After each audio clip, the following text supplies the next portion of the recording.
Mga ka-clear, isa-isahin natin, tingin ko tingin ko lang, itong mga senador na 'to, gusto feeling ko lang 'to, akin, gusto talaga nilang i-dismiss, pero nagtatago ngayon sila sa desisyon ng Supreme Court. 'Di ba para bang hugas kamay, kasi ang sabi ng Supreme Court, eh, ano, walang jurisdiction, eh. So hindi kami gagalaw. Kuha tayong tubig, yan. Hindi kami gagalaw kasi immediately executory. So, pero tandaan natin, ayan, sinabi immediately executory kaya nila in-archive. Pero tandaan natin, hindi ba merong because of the motion for reconsideration, meron pinapasagot ang Supreme Court sa Vice Presidente. So it means nandun pa yung case. Kahit sabihin mo immediately executory, iba yung response, ng Supreme Court dun sa motion for reconsideration. 'Di ba? So, bakit kaya hindi sila makapaghintay, ang bilis-bilis naman ng Supreme Court mag-desisyon on this matter. 'Di ba? Nagdesisyon nga sila before the SONA. So, 'di ba puwede naman for me lang mga ka-clear, kung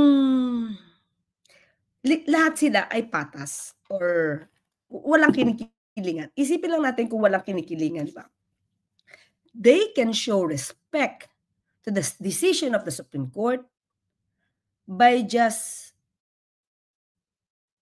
making an order, 'di ba, to wait for the final decision of the Supreme Court without archiving the articles of impeachment.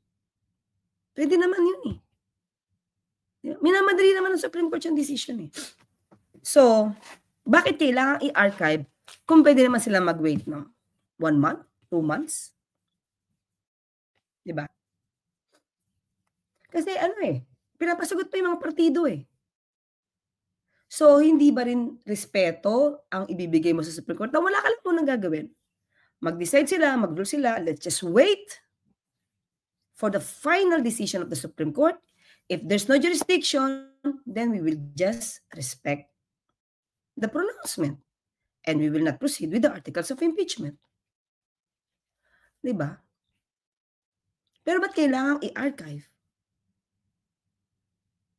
So, kasi ang lumalabas paniwala ni Senator Marcoleta, wala ng saysay, parang wala ng saysay yung motion for reconsideration. 'Di ba? Parang, may nadinig ako na formality na lang 'to. Pero mga ka-clear, kung ang motion for reconsideration ay balewala at walang saysay, 'di ba, formality, bakit nasa rules of procedure pa na you can still file a motion for reconsideration? Ang bawal mga ka-clear sa motion, sa Supreme Court ay sa court, sa procedure ay mag-file ng second motion for reconsideration. Yes, motion for reconsideration is a valid legal remedy na puwedeng kunin ng mga hindi kontento sa naging desisyon ng korte, 'di ba? So, bakit kaya sasabihin lang na walang kuwenta or just formality, suntok sa buwan?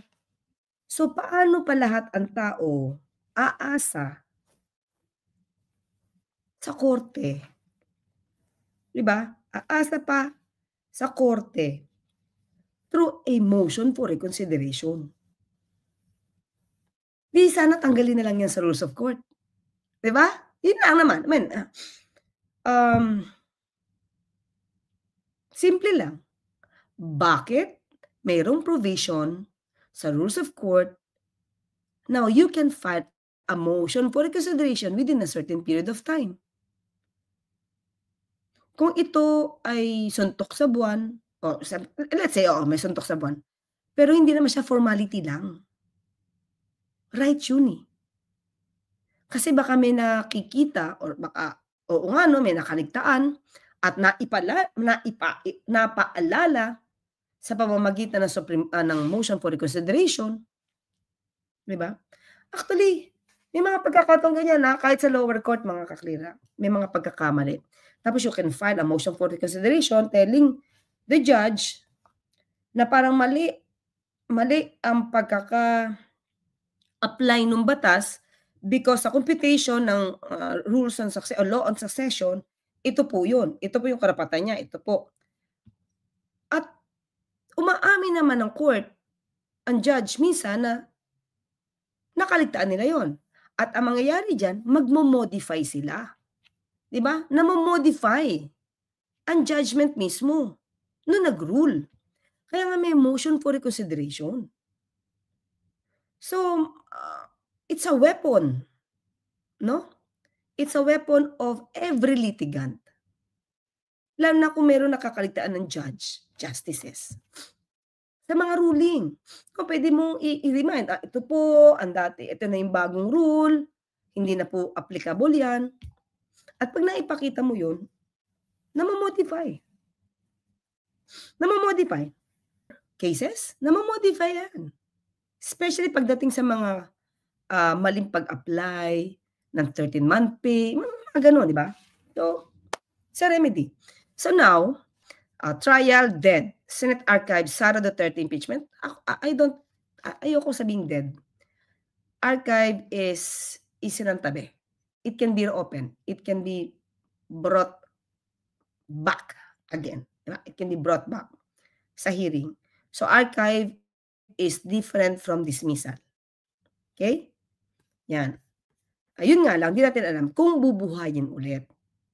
Diba? Kung i-bring up siya or i-bring back. Okay? Eto, sige.